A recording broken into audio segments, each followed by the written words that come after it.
Hey there! Welcome back to our first Cities of Sigmar painting session of 2025.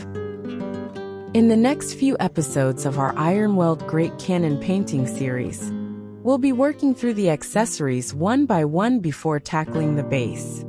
Today we'll be focusing on the mallet used by the gunner to strike the breech or other parts of the barrel, helping to dislodge powder residue and debris. Let's work some magic on that pile of gray models.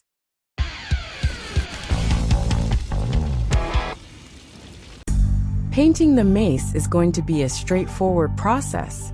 We'll start by working on the handle, and then move on to the mallet head. Most of the painting will be done using dry brushing, layering, and shading. We'll also apply black and dark gray paint to simulate black powder and ash, creating a realistic finish. To avoid touching our model while painting, we're using blue tack to hold it in place on an old paint bottle for support. As always, we'll be showing the colors we're using throughout the process, and you can find the full list in the video description. Feel free to leave a comment. Your support is always appreciated.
hope you enjoyed this quick painting session.